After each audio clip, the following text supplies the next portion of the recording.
What's going on, guys? This is Rob, and if you're enjoying the content that I'm uploading onto my channel, then feel free to subscribe, and you can also offer suggestions on topics and characters and storylines and whatnot that we can have discussions on later on in this channel.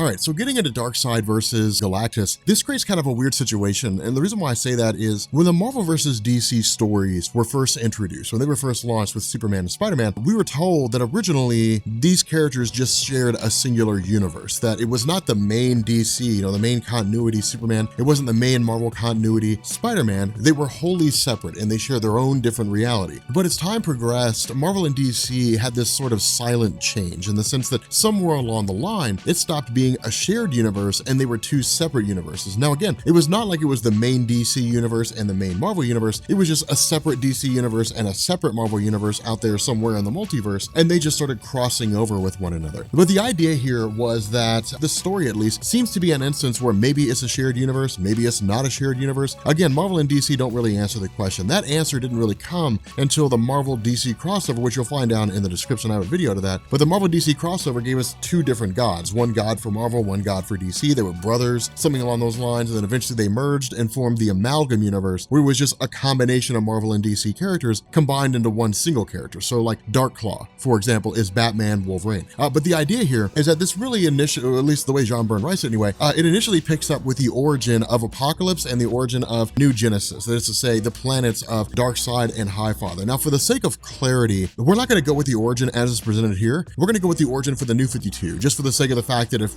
somebody watches this video and then they pick up with another, New Gods video that I did or something like that, they won't be confused on the origins. So the way it is now, anyway, the way that Jeff Johns went back and changed it is that originally there was just a planet. There was a singular planet out there somewhere in the multiverse, and this planet was inhabited by just some native race, and they were basically worshippers of these elder gods, and these elder gods represented their base emotions. So it was like the elder god of wrath, the elder god of love, the elder god of chaos, so on and so forth. Eventually what had happened was a farmer named Yuxas rose up against these elder gods, started killing them, and then absorbing their power. And that basically led to Yuxas becoming Darkseid. On the other half of the equation, you had Yuxas's brother-in-law, and his name escapes me at the moment, but the last of the elder gods bestowed their power onto Yuxas's brother-in-law, and he became Highfather. Now, because of the fact that Highfather and Darkseid started waging war against one another, it eventually led to the destruction of this planet. And in response, they formed their own individual planets. Darkseid created a planet of death, destruction, and misery in the form of Apokolips. And then Highfather formed a planet of love, basically took whatever inhabitants were left on the planet that was destroyed that they previously inhabited, and they all basically took up residence on a New Genesis. And so, while it is kind of a planet of love, it's really more of like the most Earth-like planet in the sense that they have an organized society, they have a hierarchy in terms of power structure, so on and so forth, but it's really more for like science, exploration, that kind of thing. Now, the way that this also gets interesting is that while you had those new gods, you also had another guy named Metron, and Metron was neither of New Genesis nor of Apokolips. No one knows where he came from. He was just there one day. He doesn't really have a tried and true definitive origin story as far as I'm aware. Instead, he's really like DC's version of the Watcher from Marvel Comics. He travels around, he chronicles what he sees, he stores that information in what's called the Mobius chair, and then it's just kind of rinse repeat. The issue with this is that because the new gods of Darkseid and Highfather were so powerful, their ongoing war that they had would have led to the ruin of the multiverse itself. And so what Metron did is he went to each of them and said, in order to create a lasting truce, you're going to switch sons. The son of New Genesis, or I guess the son of Highfather named Scott Free, is going to travel to Apokolips, and he's going to live there. The son of Darkseid named Orion is going to go to New Genesis, and he's going to live there. And the hope of Metron was that because, Darkseid and Highfather, because their sons were living on the other's planet, that it would keep them from attacking each other because they wouldn't want to destroy their sons and basically eliminate any chance for, their legacy to live on. And so this maintained a lasting peace for quite some time. But what that does is kind of bring us to the current moment right now. Again, this is really the idea that it seems as though they're sharing universes. And the reason why I say this is because of the fact that Silver Surfer is basically on the hunt for planets for Galactus to consume. Now, the kicker about all this is that this treats Silver Surfer, really, it kind of takes him outside what we're used to in the sense that with Silver Surfer's history, after Norrin Radd became the Surfer, he basically adopted a morality. He came to realize what his past was. He came to realize who he used to be. And And that's why, as time progressed, he began the process of taking Galactus to planets that did not have life, or really didn't have sentient life. They were just capable of supporting life that would develop at some point along the line. That's one of the reasons why he started doing this. What this story says is that's not the case. Silver Surfer never learned about his past. He doesn't know anything about his history. And because of that, he's just on a mission to send Galactus to planets that have the ability to satiate his hunger, whether or not they have sentient life. Now, with him coming across New Genesis, what happens here is New Genesis begins to panic because they know who Galactus is. And they say, if Galactus comes here, he's going to consume our planet. But what New Genesis does is actually really, really smart. They actually end up grabbing a character named Lightwave, and they have him really have him distract or at least trick Galactus. And the reason why I say that is New Genesis always used what was called the Source as a means to see what was going on around them, or basically to answer questions that they weren't able to gain answers to on their own. And the Source is just like the source of everything. It's this weird, mysterious thing. There's no real answers on what the Source is. A lot of people just say it's God, basically. But when New Genesis contacts the Source and says, what should we do that Galactus is coming? Their answer is hide the world. Do something, because if he knows you're there, he's going to consume your planet, and there's nothing you can do to stop him. And so what happens is New Genesis basically uses a character named Lightwave. Now, Lightwave is this new god that basically is able to harness the power of stars. That's really what he is. I mean, he can travel faster than the speed of light. He can create, illusions using light. He can bolster the powers of Superman to the nth degree using his ability to harness solar energy. But what he can do is use his power over light to basically hide New Genesis, to make it look like a star. And the reason why is because Galactus does not consume stars. He doesn't do that. Just because of the fact that stars cannot sustain life. They, help bolster life in solar systems, but nothing grows on stars. And so because of that, the Silver Surfer sees what looks like a star to him, bypasses it, and travels to the planet Apokolips. Now, when he gets there, he's immediately attacked by parademons. Now, it's not just like the parademons attack him arbitrarily because they don't know what he is. The parademons attack the Silver Surfer because Darkseid told them to, because Darkseid is aware of the fact that Galactus is coming. Now, for Darkseid himself, it is a little bit of panic here. This is one of the reasons why the story is so well known, is because Darkseid is usually fearless, but Darkseid has never confronted Galactus before. And so it's like these two beings of absolute power facing off against one another. And so for Darkseid, it's entirely possible that Apokolips may be destroyed. But the funny thing about this is that Darkseid also has a bit of information that Galactus doesn't. He kind of has a little piece of information that'll become extremely important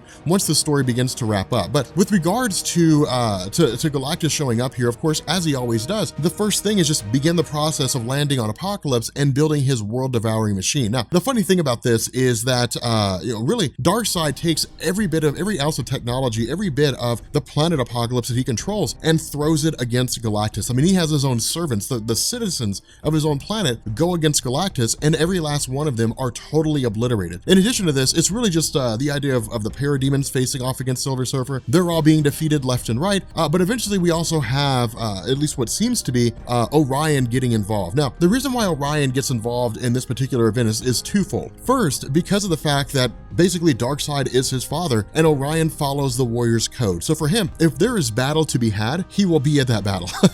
That's just the way it is with the character of Orion. More so than that, Darkseid and Highfather represent good and evil. They're basically necessities in the realm of the DC multiverse. If one of them were to perish, the balance of good and evil would fall out of balance as well. And that's one of the reasons why Darkseid's character is so cool, is because he's always on the hunt for the anti-life equation, the ability to dominate the wills of everybody that he comes across, but he kills a multitude of people. He instills anger, he instills wrath in the people that come across his path. And so because of that, he's very much like Galactus, in the sense that Galactus consumes planets because he has to. Because if he were to die, unrivaled evil would just permeate into the Marvel Universe. Darkseid's much the same way. It's just what they stand for are two different things. But seeing Silver Surfer go against Orion, there's not a whole lot to be had here. I mean, it's really just kind of a battle between the two of them. Silver Surfer ultimately comes out on top, which again is really John Byrne saying, here's how Silver Surfer stands in comparison to the various other characters in the DC landscape. But what we also have is the, I guess really the arrival of Desaad. Now, Desaad being here is really kind of interesting because he's one of these two guys that kind of isn't really like a chronicler of Darkseid so much. He's like, they're basically like his generals. You have Desaad and you have Steppenwolf. But with the character of Desaad, what he does is grab a device and just throw it on the Silver Surfer, and it basically gives him knowledge of everything that's going on. And this is when he realizes his whole past about Zenla, the idea that Galactus has basically gone back and consumed it somewhere along the line, different things like that. And so for him, he feels very betrayed with regards to Darkseid as a character. Not only that, we're also met with the arrival of the Black Racer. Now, the Black Racer is this interesting concept in DC Comics because some writers have depicted the Black Racer as just the equivalent of death specific to the Flash and nobody else. Other writers have depicted the Black Racer as just one of the representations of death, that when a person dies, the Black Racer finds their soul and whisks them off to the afterlife. It's one of these weird kinds of things, but for the sake of this story, John Byrne is going with the overarching DC concept in the sense that when someone dies, the Black Racer takes them off to the afterlife. That's what the Black Racer is doing. At this location, the Black Racer is just there to take the souls of all these people who have been killed in this battle and take them,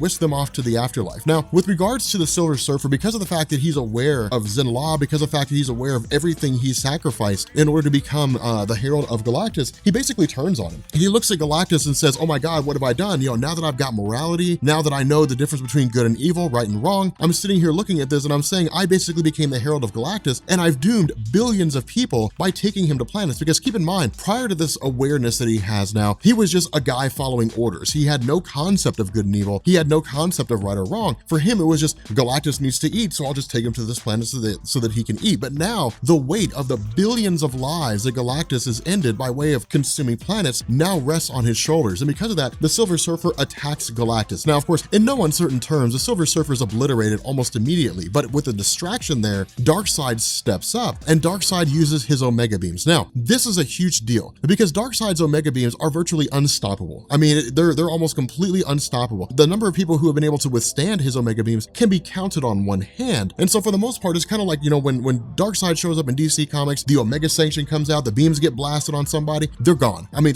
they're dead. That's just the way it is. There's really no coming back from that. But with Galactus, it doesn't phase him an ounce. I mean, there's no effect whatsoever. He doesn't stun, he doesn't falter, he doesn't take a couple steps back. He's not like, wow, you're powerful. He's just like, get out of here with that. Because as far as Galactus is concerned, Darkseid is on the same level as the Parademons, on the same level as, the people that he's been fighting so far. It's really, an ant in the face of human or something like that. Now, this is one of the things that proved really controversial, and a lot of DC fans didn't like this. They were really angry about that because they were like, no, Darkseid is all powerful. Darkseid is one of the most powerful beings in the entirety of DC Comics. How is he not gonna phase Galactus? And that's kind of a weird situation here. In truth, with John Byrne writing it, I wouldn't be surprised if this was like a snub of sorts towards DC Comics, just because of the fact that John Byrne got a hard time when he was writing a lot of the Superman mythos post-Crisis on Infinite Earths. But I would say, in truth, in my mind, I would say that Darkseid's not nearly as much of a pushover as he's being made out to be here. I wouldn't say he could destroy Galactus, but I would say the Omega Beam should be enough to cause a pretty good amount of damage to Galactus. I would say that it wouldn't be something where Galactus would just kind of be like, meh, whatever, don't really care. I wouldn't say they're even, but I would say it would do some damage enough that Galactus would notice. Galactus would say, hey man, this guy's pretty dangerous. But I would also say the other reason why John Byrne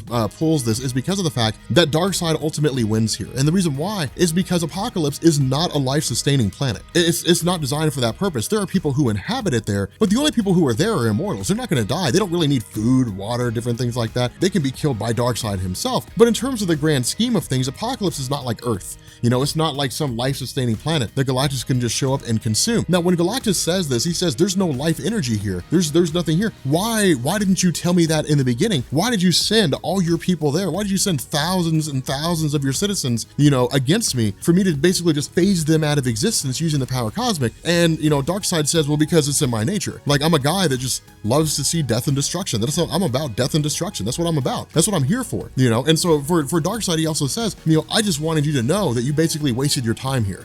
I wanted you to show up here, waste your time, and realize that you cannot destroy my planet, not because I'm all powerful, but because of the fact that there's no reason for you to be here. Now, in response, Galactus is short and quick to this. He's like, man, you're evil. Like, you're just an evil being. Like, that's just the most evil thing that I've ever heard. And so Galactus basically just leaves because there's no reason for him to be there. But it's really just kind of this idea that John Byrne's sitting down and saying, if Galactus were considered to be an evil being, because he's going around and consuming planets and killing billions of people, if we have to compare which one's more evil, Galactus or Darkseid, Darkseid comes out on top. Because he literally could have told Galactus at the beginning of all this, hey, there's no reason for you to be here. This place doesn't sustain, there's no life-sustaining energy here. There's an energy source, but you can't consume it. You're basically trying to fit a square peg into a round hole. There's no reason for you to be here. He could have told him that at the very beginning, but he didn't. Instead, he just sent countless people against Galactus, and every last one of them died. And so again, it's kind of a crazy situation here, but yeah, this is just one of the stories that goes on the road to the eventual Marvel vs. DC crossover event. But if you guys are new here to Comics Explained, make sure you guys hit the sub button to become part of the Rob Corps. If you guys enjoyed this video, make sure you drop a like, and yeah, I will catch you all later. Peace.